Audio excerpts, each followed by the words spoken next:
Okay, I would like to call to order the March 7th, 2016 work session of the Cabarrus County Board of Commissioners. Welcome. First item on our agenda is the approval of the work session agenda, including the changes on page 71. Do I hear a motion to approve our agenda? Okay, we have a motion and a second. Any discussion? All in favor, please say aye. All opposed, no. That motion passes. And we move on to discussion items. First up is 3.1, Cooperative Extension, Proposed Amendment to the Code of Ordinances regarding the Voluntary Agricultural District Ordinance. And Robbie Furr is here to talk with us about that. Good afternoon. The Agricultural Advisory Board at their meeting in February is bringing to you their recommendations to make two changes to the Voluntary Ag District Ordinance. The first is under renewal of properties that are in the Voluntary Ag Districts. Currently, those in our enhanced districts, which are the ones that have a conservation agreement attached to them and are 10-year irrevocable, automatically renew every 10 years. Those that are in our original agreement that do not have a conservation agreement attached to them do not automatically renew. And so the recommendation is to have both of them automatically renew at their 10-year anniversary.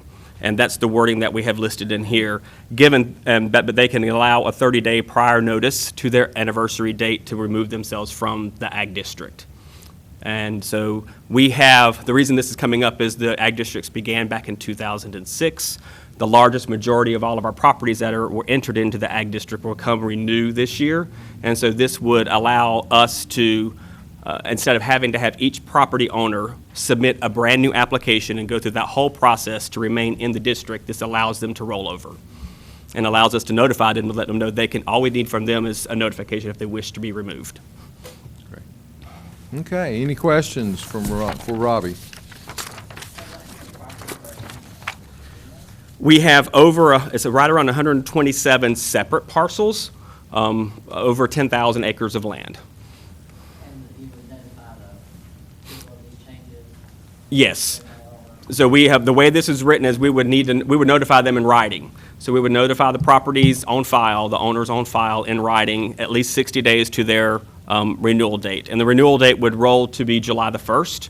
So we had some who entered all throughout the year. So what this does is make everybody renew at the same time. It makes accounting and management of the properties a lot easier. Okay, any other questions? One real quick question. Robbie, you're asking to suspend the rules today to do it? Is there a deadline on this? Or? No, there is no deadline. This can happen at the regular meeting in 2 weeks. Everybody wants to schedule Oh. a public hearing for this month. Okay. Yeah, so we need to do that. We'll note that. Okay, all right. Okay, so we need to call for a public hearing. Is that what you're saying? Tonight, suspend the rules and call for a public hearing. That's what the agenda item Call says. for the hearing tonight for your regular meeting. March 24th. Okay, Yeah. and I see that at the bottom Yeah. of that. I will make So- a motion to suspend the rules. Okay, we have a motion and a second to suspend the rules. All in favor say aye. All opposed, no. That motion passes. And then we would entertain a motion to call for a public hearing for the proposed amendment to the Code of Ordinances regarding the Voluntary Agricultural District Ordinance. Did I say that correctly, Mr. Attorney? For March 21st. For March 21st. Okay, we have a motion and a second. Any discussion? All in favor, please say aye. All opposed, no. That motion passes. Thank you, sir. Thank you. Okay, next item is 3.2, discussion of community meeting at Cottle Creek Reservoir, and Jonathan Marshall is going to talk with us. So I'd like to start the comments, but we had two commissioners there, Commissioner Shue and Commissioner Minot, and I'm sure they want to add their feedback from that meeting. We also had two planning staff members there, and then Kasha Thompson joined us. We also had two community representatives who kind of acted as hosts for that. which helped us out a great deal. It was a little bit different of a meeting. We asked people to come in. It was a drop-in. So from 4 to 6, so we could get less people there at one time. We did get the majority at the beginning of the meeting. We had tables set up with individuals at each table, whether it be a commissioner or a staff person, who could sit there and talk to people more in a conversational format to get their feedback, which I think takes people aback a little bit because they're used to having a presentation and reaction, but with this way they got to have conversations. And it was intended, because most of them knew each other, it was intended to be just that, a conversation to get their feelings on this. And people have been very emotional about issues relating to property and to the reservoir. In addition to that, we've had a survey that's been available, and we provided that notice when we sent out letters to the property owners surrounding the reservoir, a survey that's been available online. We've had 77 people respond to that and have compiled their responses. Ultimately, we asked them to answer 3 questions about the official name of the reservoir, how they felt about the possibility of recreation on the reservoir, and how they felt about ownership, and whether that ownership would remain with the county or transfer to the Water and Sewer Authority. And so maybe at this time, before I give the feedback on those, if you'd like to provide your feedback on the meeting itself. Thank you, Jonathan. That was one of the better meetings that I've been attended, where that there was community involvement, because a lot of times when you call for a meeting like that, you maybe have 8 or 10, 15 show up. In this particular meeting, I'm going to guesstimate we had probably 50, maybe a little more than that did show up at various times during the time that we were there. And I learned a lot about the Cottle Creek area, and historically it has always been known as Cottle Creek.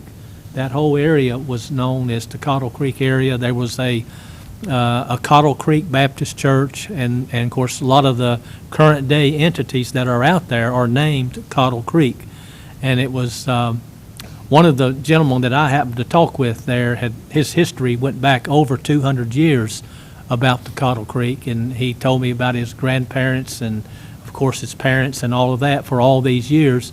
And everyone that we talked to was in favor of renaming the Cottle Creek, the Don T. Howell Reservoir, to the Cottle Creek Reservoir.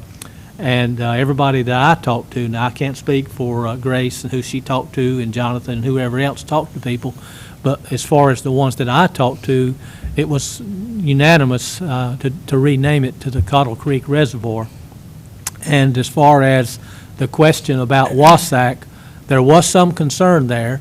And I think that the concerns that, and I'm going on memory, by the way, and I sent Jonathan a complete update, and back when it was fresh on my mind, but the Wassac did have some concerns, and most of the issues that they raised were issues that I think we might have raised at one time or another when we had talked about that, just turning the lake over to the Wassac people. And one of the main concerns that I found was what would happen in the event that Wassac got in a position where they couldn't keep the lake up, or for whatever reason, where would the liability fall?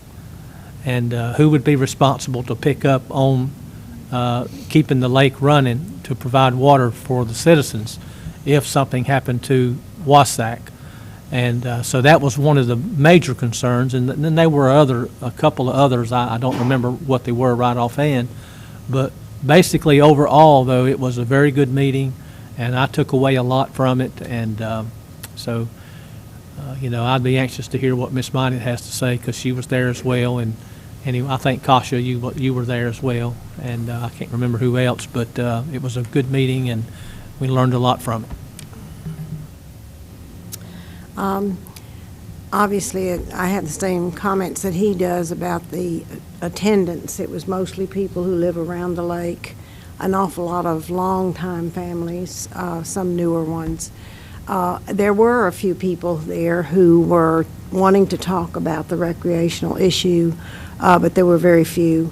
Found that as far as the Wassac piece of it, that some people felt there would be a loss of control if it got out of the hands of the county commissioners.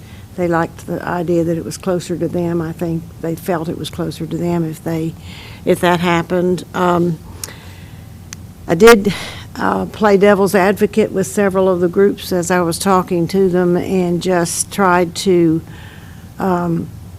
explain the other point of view.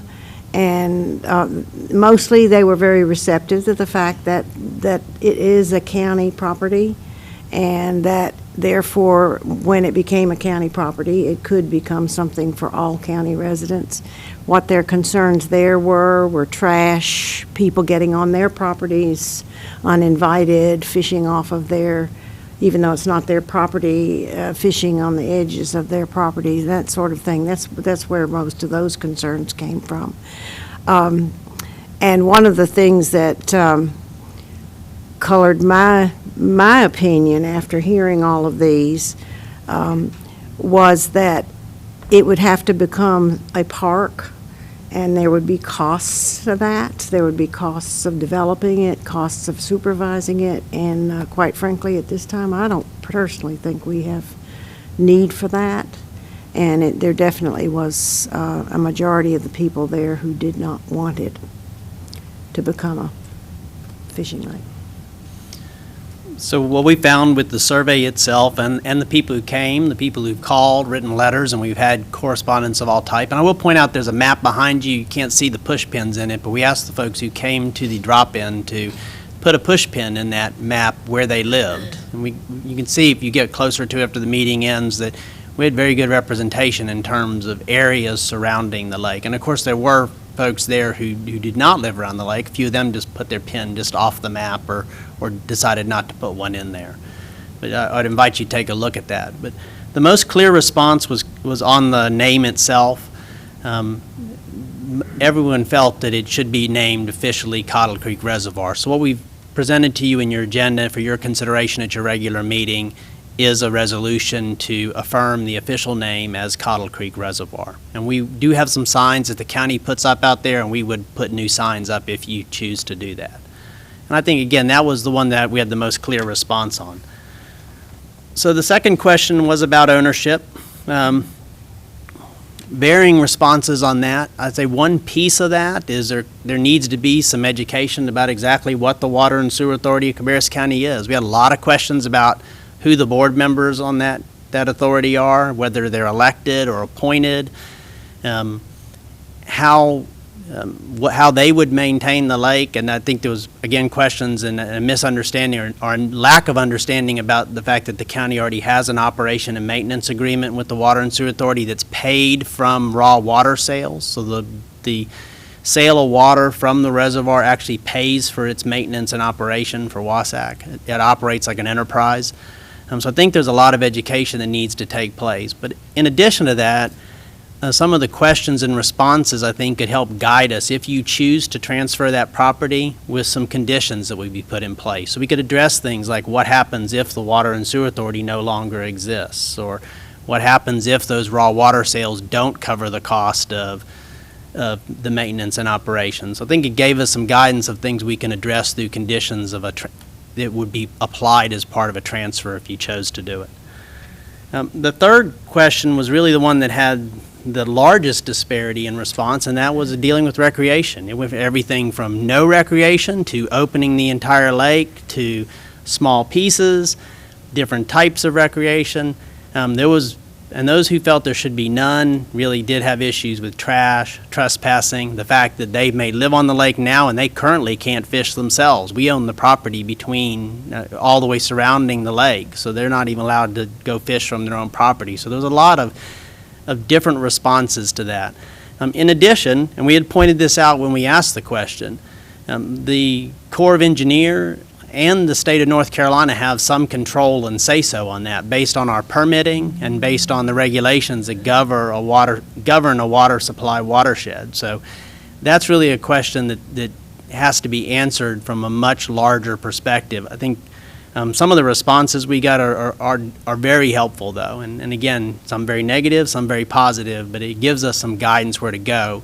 At this point on both the ownership and the recreation, I don't know that I have a recommendation for you. I think in particular on the ownership, it's a little clearer that what conditions could be placed on the transfer to address some of the concerns, but I also think there needs to be some education about what the Water and Sewer Authority is. On recreation, I think we've got a lot more questions to ask. And the ultimate response to that may be a much larger community input because of the cost and because it does affect the entire county. And we were talking mostly to residents who surround the reservoir for this particular purpose. So again, that's kind of the input we got through the survey, people attending, people contacting us. The one recommendation coming out of it now is a resolution that I put forward for your consideration at your regular meeting on the name itself.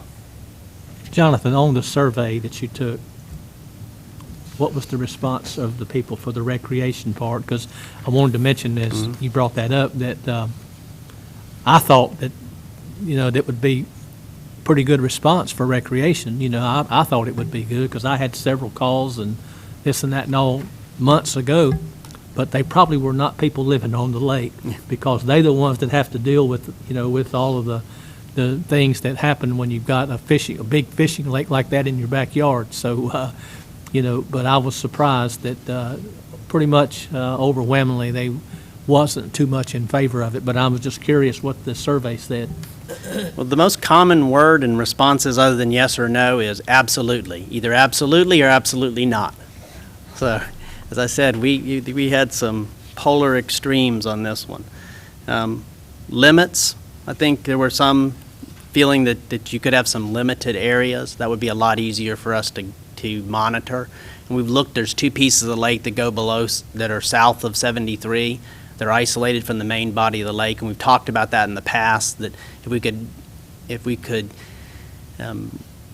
address some of the access issues to that property, that there are some opportunities for some limited access. So that might be the middle ground that we find. But I can tell you, and I'd be happy to make copies of all the responses for you, but they really go back and forth, both sides. This has nothing to do with what we were asking, but I did have a number of people at one of the table groups that I had that were very, I won't say angry, but not happy with the rise of their property values. Mm-hmm. And they said, we're having to pay more tax and we still can't fish off the back of our property. And of course, I didn't know the details of that, but what came to my thought and what I said was that now they have lakefront property, which probably is a little more desirable than a piece of property that just backs up to somebody else's house. And maybe that had something to do with the rise of their property values. I didn't have an answer for that. I have talked to our appraisal staff. I mean, of course, their appraisals are based on property sales and the experience of property sales in that area. So they're looking at actual transfers to set those values. So I think, I don't want to say it's just perceived more than is real because there are higher property values, but some of that also is because it is kind of a guaranteed rural area. We have watershed restrictions that surround that, so people know that it's a lower density area with easy access to many employment areas. So it makes it a very popular place for land. And we did also ask for any other questions, comments, or concerns, and some of that came up. I'm not finding one right in front of me, but we had 32 responses to that also that were more general responses. And there are concerns about their property values being lakefront property values, but they don't have access to the lake. There were also some questions about the buffer yards. We do have there were trees planted around the lake when it was originally constructed. Some areas had to be replanted. Some of those have some undergrowth, and there was some questions about the possibility allowing them to maintain some of that or remove some of the undergrowth or understory growth, so they could at least see the lake to justify those values. And some of those, I think, I've already had some discussions with the folks at Wasac about that and their feelings, because it's really the disturbance of the ground and sediment getting into the lake that's the issue. So there may be some ways to address that. Had some questions about sediment in the northern end of the lake in particular. Have passed those along again to the Water and Sewer Authority because they've been looking at buffer property and have acquired buffer property over the years. So the Wasac owns some property outright themselves. There was a study that was done to prioritize the purchase of buffer property, and so I've asked that they consider with the budget that will come up this year updating that study so that they can look to continue to acquire some property. There's even been discussion about some dredging on the north end of the lake, which may be cost prohibitive for the gain that you would get, but to look back at that. And there's some work with UNC Charlotte they had done in the past to help guide them on that and ask them to renew some of those conversations. Okay. And just a reminder, Jonathan and I are the county representatives on the Wasatch Board. And there are a number of issues if we talk about the maintenance of that with the dam and everything else that would need to come out in any conversations. Because if we were to keep it, we would need to, I would think, make some plans for some maintenance that may be higher than what other funds would be available. So that's an issue that we would definitely need to think about. And there is the original document that stated that we would turn it over to Wasatch. There's just been a debate on the timing of that. I think Jonathan and I have felt that we are past the time in that original agreement where it should have been turned over to Wasatch prior to now. So we can probably put that on another agenda, another future work session to pull that out and make sure everybody knows what what that document is and what that entailed. So we've had these discussions with the Wasatch Board to keep them up to date. Troy Barnhart was there, who's the chair of the Water and Sewer Authority Board, and I've had some discussions following this with some questions specifically for water and sewer staff. We did hear from some property owners when their land was originally purchased, and I believe both of these were condemnations, one of which I've talked to Rich about that had a settlement prior to final action. But they both those property owners indicated very adamantly they were told there would be no recreation. So some of that is going back and rehashing some legal issues from quite a long time ago that also deal with recreation. So there are some very technical and legal issues that also would need to be looked at in any of these questions, other than the name, I think. Any other questions? How difficult, this issue of recreation, I know I've gotten emails over the years about it, and the answer has been there seems to be some restrictions, as you mentioned earlier. How difficult is it to determine just exactly what those restrictions are?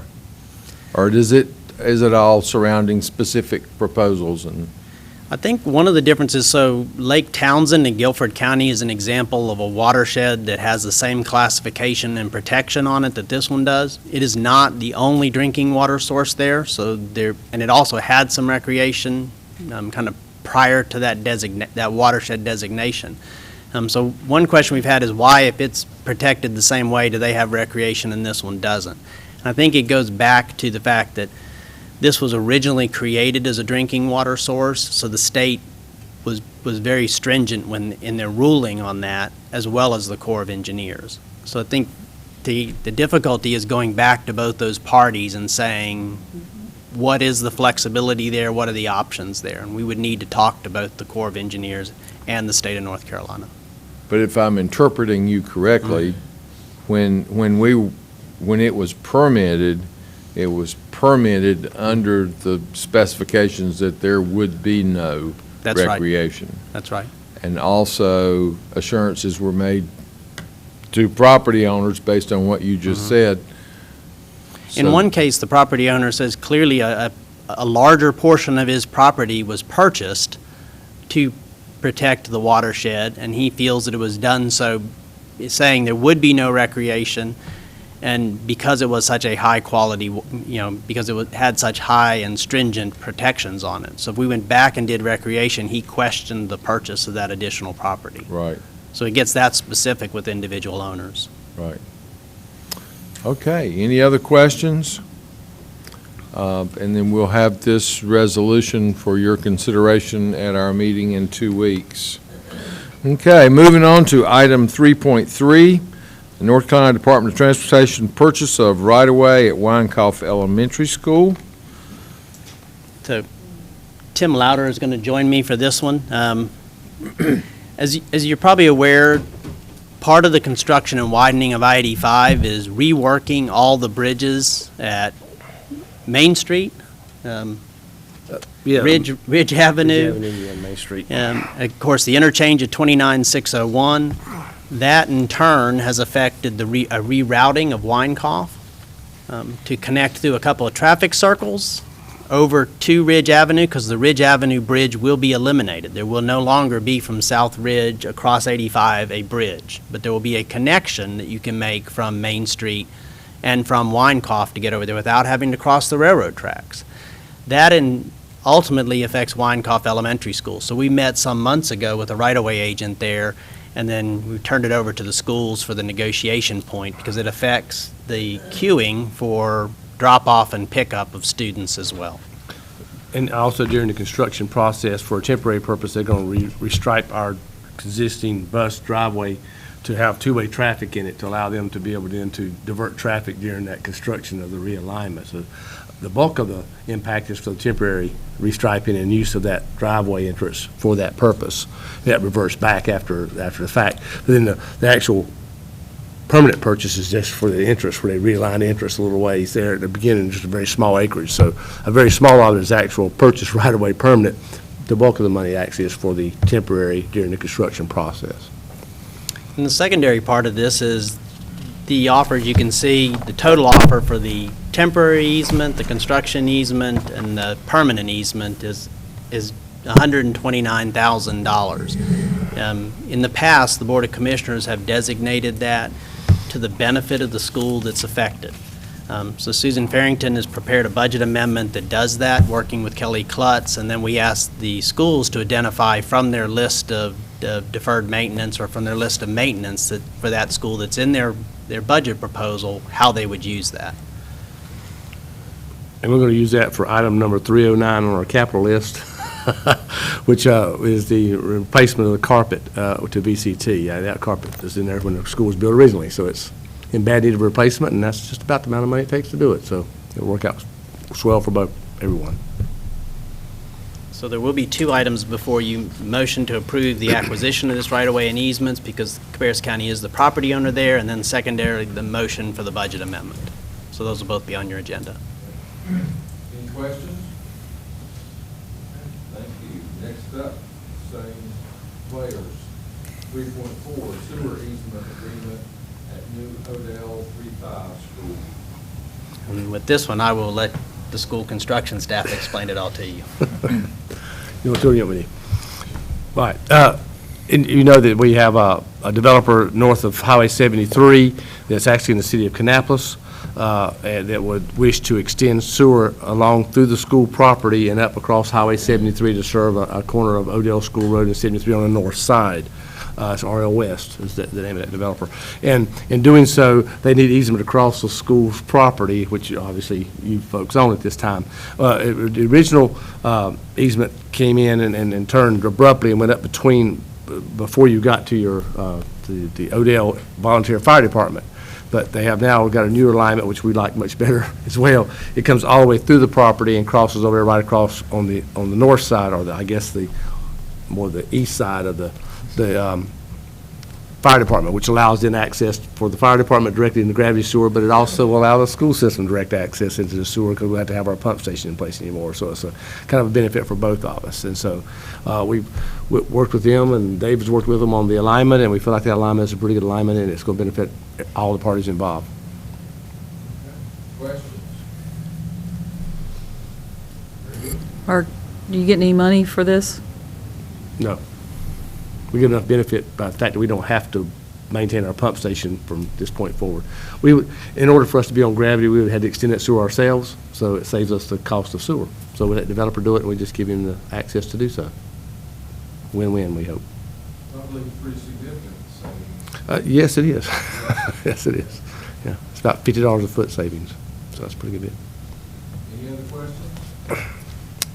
Thank you. Thank y'all.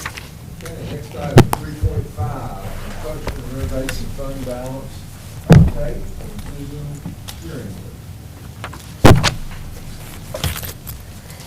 Shearingwood. Once a year, we come to you with our multi-year funds, and this time I'm just bringing forward to the 343 fund, which is our construction renovation. We have tower rentals that we get from the cell companies, and about $80,000 a year. So we're trying to update our project ordinance and our budget amendment to incorporate the extra revenue and expense available. So this budget amendment and project ordinance ups our amount that we can spend by $80,000 for that project. Any questions? No questions? Okay. Thank you. I'm on the next two. Yes, You keep get going. Okay. Kannapolis City Schools Agency Agreement for the Kannapolis Middle School project that we're going to issue debt for. The Kannapolis Middle School, we have an agency agreement with the other two schools, but not Kannapolis Middle. So we decided we needed to get that in place. So this is the agency agreement. It will allow us to get our sales tax back, like we do the other schools, and let them act as our agent for the projects, making the decisions on the construction and signing off on contracts and the bidding process. Any questions? No questions. I did read with interest that sales tax refund report, and I think I shared it with the rest of the commissioners today. When we just got back. Yeah, I was surprised at some of the names I saw on there. City of Raleigh and others. But I guess that means they purchased from Cabarrus County merchants. Right, somebody here. Right. In Cabarrus County, so. And if it's over $1,000, once a year, we do request that we can get a list of people who receive refunds over $1,000, and that's what he's talking about, that we got into actually over the weekend or today. Right. Even though that list. So we had to request it. They don't automatically send it to us, but we do go through the process of getting that sent to us. Great. Okay, next item is yours as well, I think. Okay. North Carolina Educational Lottery Payment Applications. And once a year, again, we're receiving about $2 million a year for our lottery with interest and distributions, and we set aside that $2 million to help us pay our debt service. We go ahead and budget that in the general fund, but the money comes in, we have it in our capital projects fund, which is the public school building capital fund. So this agenda item will allow us to submit the applications to the state to get our reimbursements back, so we can then apply the money to our debt service, just a once-a-year thing that we do. So, and this year, the money's coming in like it normally has, about $2 million. So we anticipate that continuing unless legislation's changed and we get back to getting our larger amount of money. Of course, that's been a top item for the State Association legislative agenda, is to try to increase that amount to what was originally indicated. I think originally it was 45%? And then now we get the cap. Now it's dropped to about half that, or Yes. less. Yeah. In past years, we've spent some of the money for school construction, but since 2011-12 timeframe, we've been using it for debt service.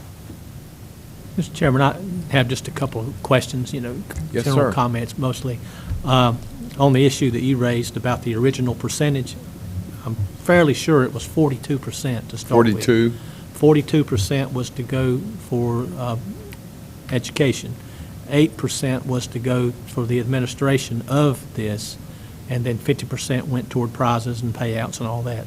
And I have personally met with the lady that's over this thing in a seminar that we went to, and so I got a good education on it whenever I went to this particular seminar. It was a school board association seminar.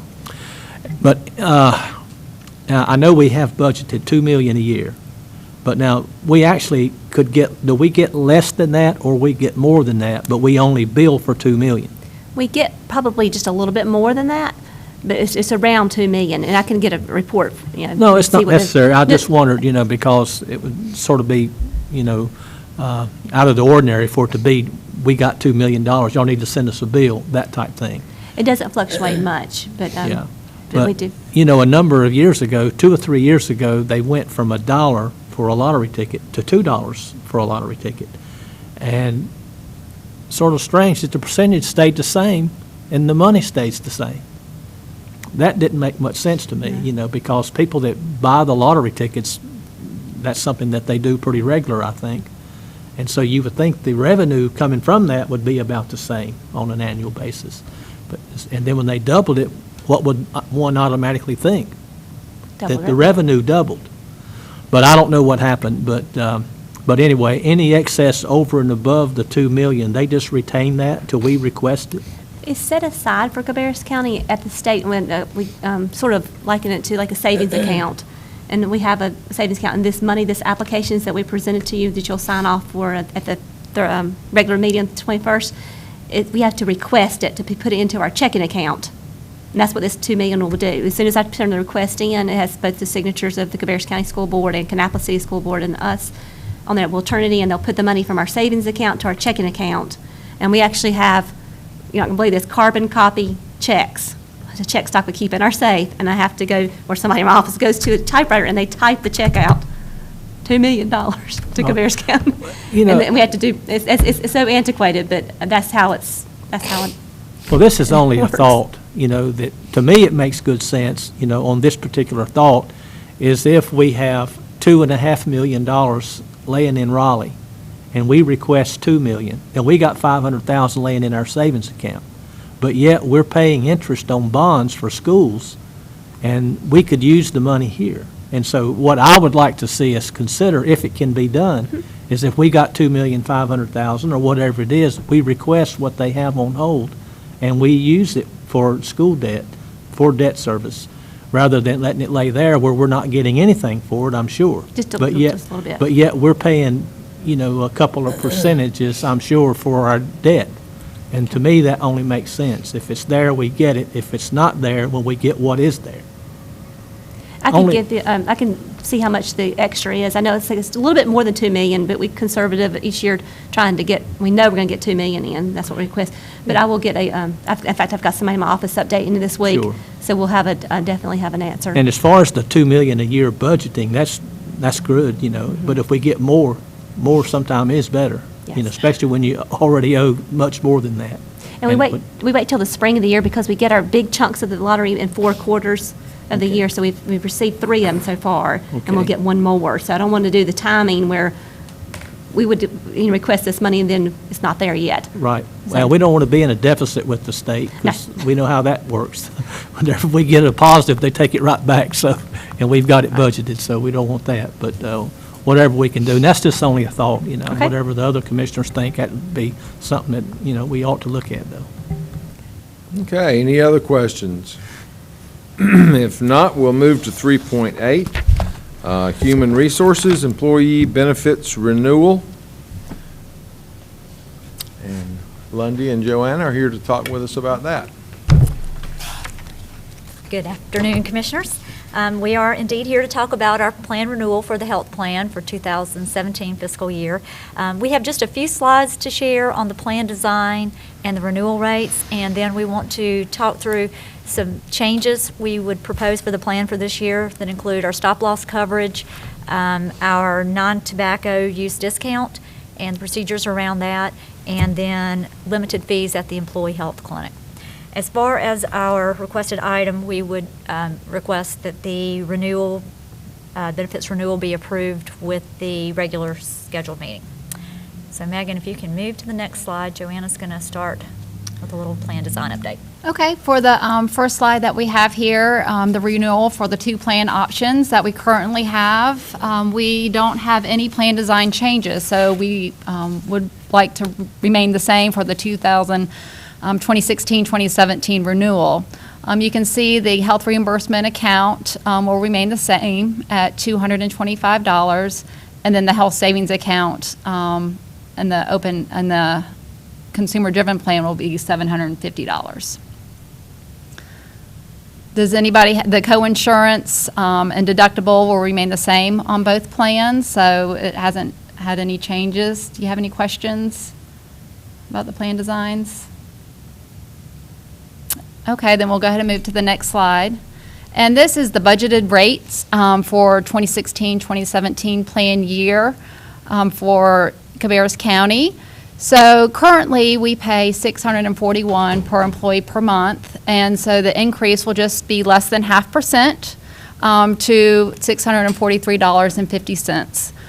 The employee cost, the base rate for the OAP and the HSA plan will remain at $100, and to still have the non-tobacco use discount and the AIM participation, both $50 each, to be zero if an employee qualifies for both of those discounts. The premium for spouse, children, family coverage will remain the same on both plans as well. Does anybody have any questions about the budgeted rates? Okay.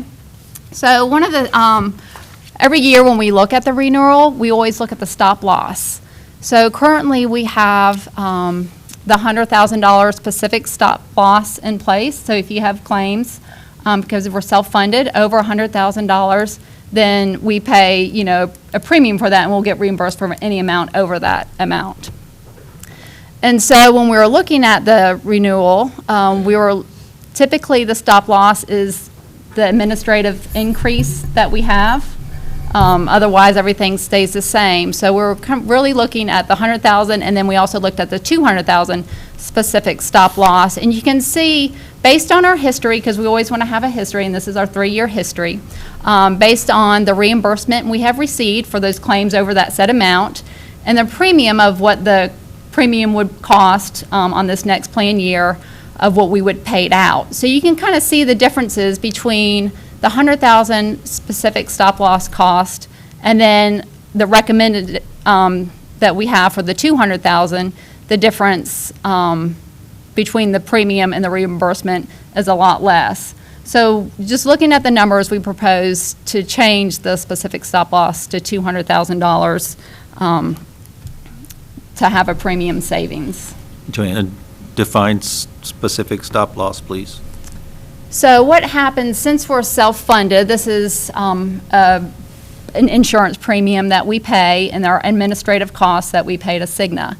So if an individual has a claim over $100,000, then Cigna will reimburse us for those claims over that amount. So currently, it's $100,000, and then we would propose it to, so if an individual had a claim over $200,000, those claims would be reimbursed to us. The premium is a lot less for the $200,000 specific stop loss. Does anybody have any questions about the two? So you've got difference, and it looks pink on my sheet. In the current, the difference is between the 2 years, 2014, 2015, right? Well, the difference, yeah, for each line. There's a difference between the 2014 and the 2015, and then the total, which would be 2014 plus the 2015. So we'll look at the $100,000 stop loss in 2014. The reimbursement that we received from Cigna was about $130,000. The premiums that we paid, which is a set amount per employee per month that we pay, and we use the premium that would be set, in this next plan year, so it would be close to $1 million. So we only got reimbursed back close to $130,000, so we paid an additional almost $875,000 in premiums that we won't receive back. And so we looked at the history, for 2015 and current. We looked at a 3-year history, and there was a large difference between the premiums that we paid out and what we actually received back. Right, so in 2014, if we had used the $200,000 stop loss, we would have only had to have paid $376,000. Correct. So we would have saved $500,000. Correct. Gotcha. So we're proposing to change it to the $200,000 stop loss based on our history that we've had. And we would reevaluate it again next year, but based on the renewal rates that initially came in, this just looked like an opportunity where we could save the plan some money and take on a little additional risk, but based on the history, as Joanna was saying, it looked like a good call for this year.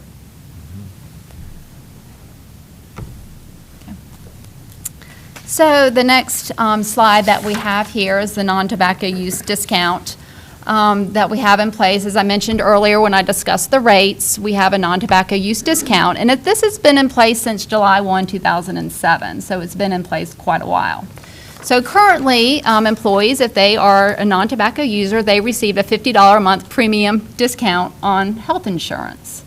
And then anytime during the plan year, if somebody becomes tobacco-free, then they would also begin receiving the discount. Based on the Section 95-28.2 of the North Carolina General Statutes, we need to slightly change the non-tobacco use discount program that we're offering to our employees.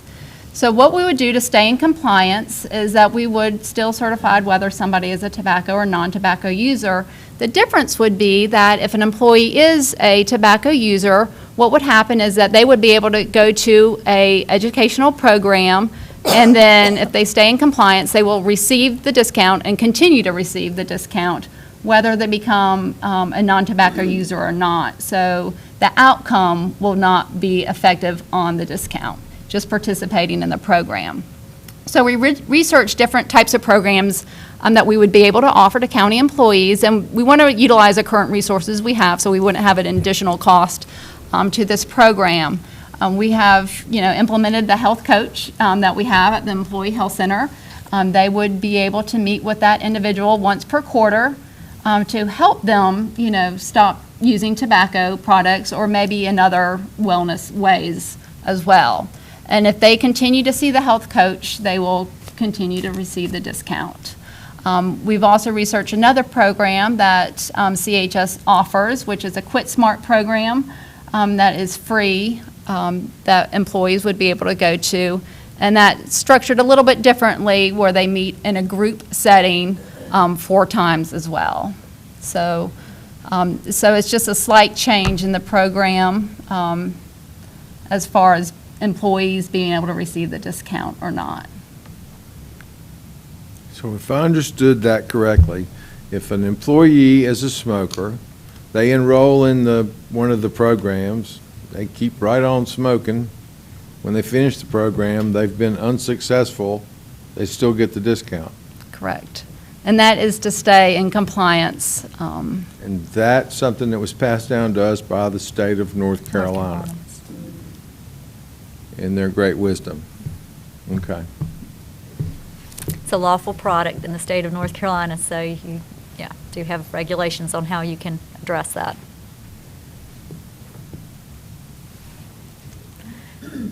Moving on. Moving on. I don't think there's a lot more we can say to that one. This next topic is also legally based as far as our recommendation, and it comes from the IRS guidelines with health savings accounts that are tied to our high deductible plan. Based on our research, based on our broker's recommendations and what other employers are moving to, we feel we do need to implement a small fee for sick visits only to the Employee Health and Wellness Center for those folks on the HSA plan. So it would only be for sick and related diagnostic visits. So for example, if you need a strep test, that would be covered under this. Any other services the clinic offered would be without a fee. So the wellness coaching, any of the preventative measures. We are proposing a modest fee of $5 to get the system in place and to begin this collection in July of 2016. Right now, we're doing some research on how we would handle the collection, most likely at the point of sale with a card swipe system for our employees to make it as seamless as possible.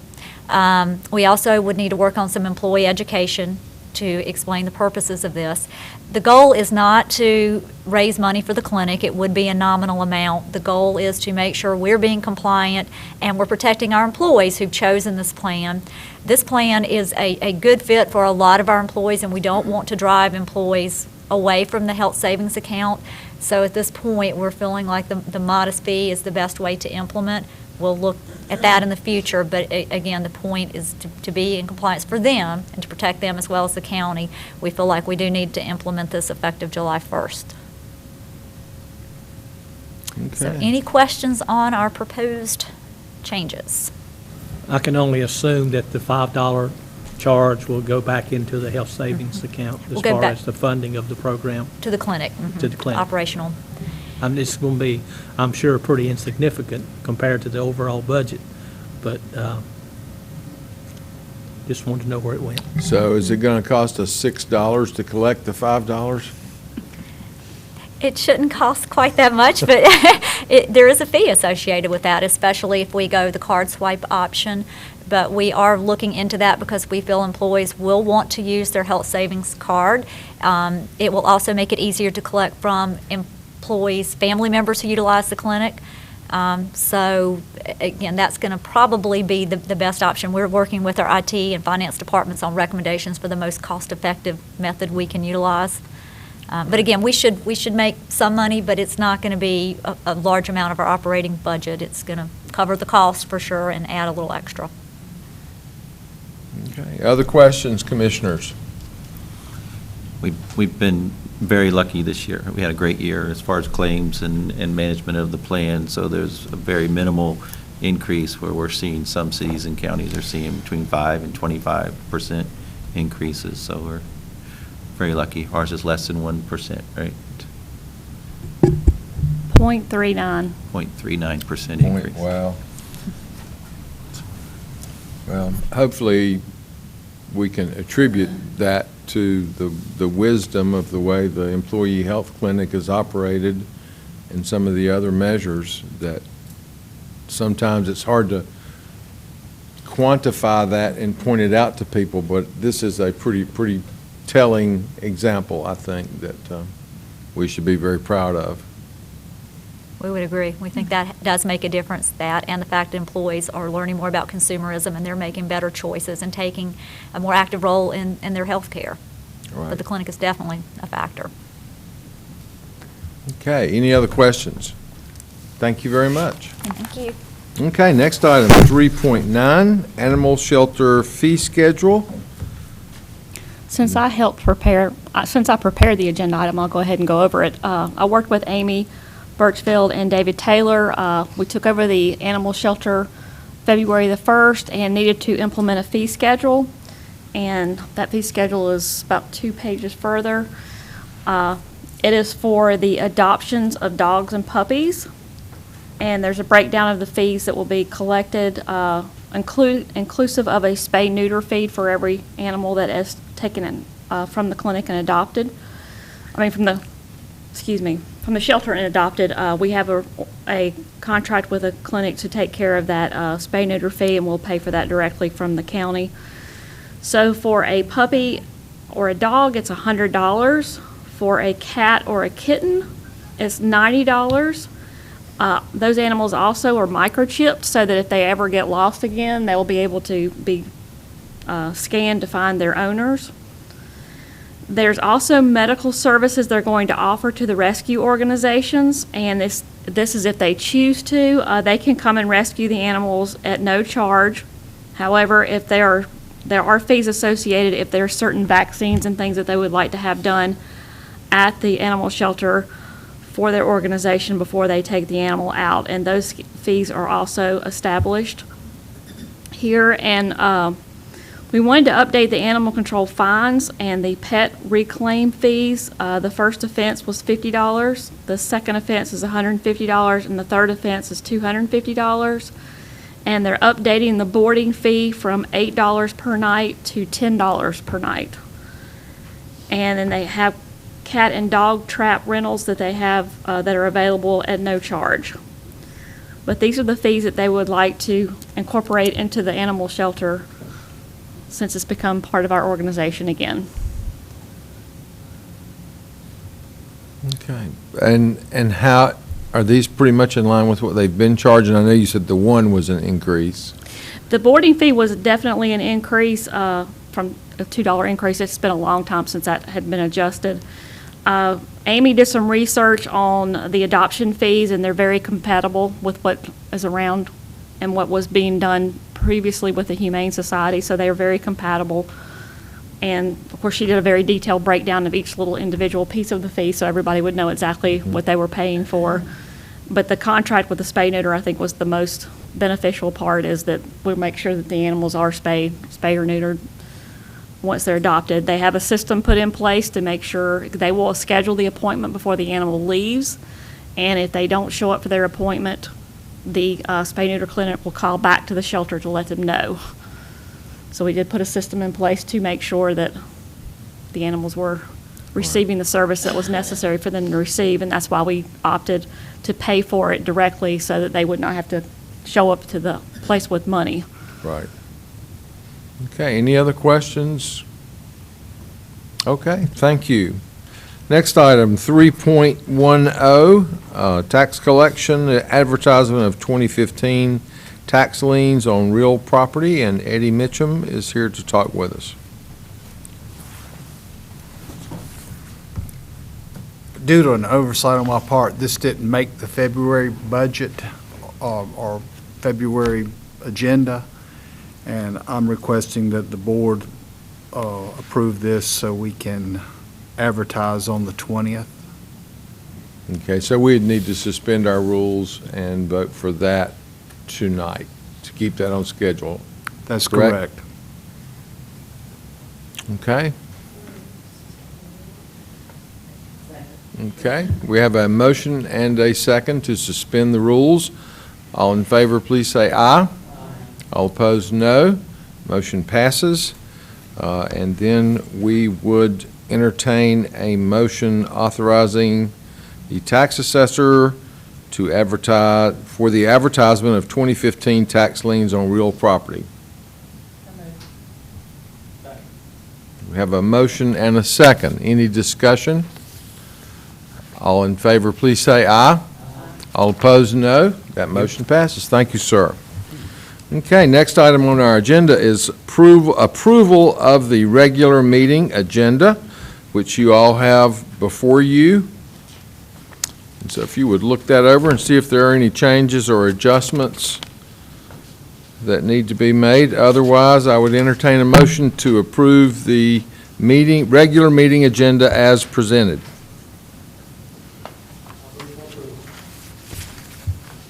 Okay.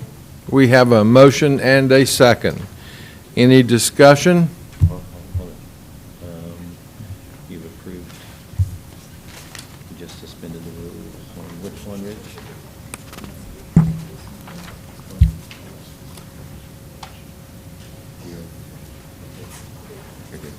Okay. We would be adding a public hearing on there. Or does that already appear on here? Yep. Okay. All right. Any discussion? No, we have a motion to approve and a second. Any discussion? If not, all in favor, please say aye. All opposed, no. That motion passes. We do have need of a closed session tonight. Before you go into closed session, if it's okay, can we talk about the meeting in the box and try to get a date on that, so that we can actually recess until that meeting? Or you have your, when is the NCACC? April 7th. April the 7th. So we need to really try to get you together with our legislators before April the 7th, so we can report back to the larger group that evening. If there is, if we can't do it, we just can't do it, and maybe we can reach out to them by telephone. So. Yeah, I know we had thrown out a number of dates. I think the last one, I believe Commissioner Minot was not available.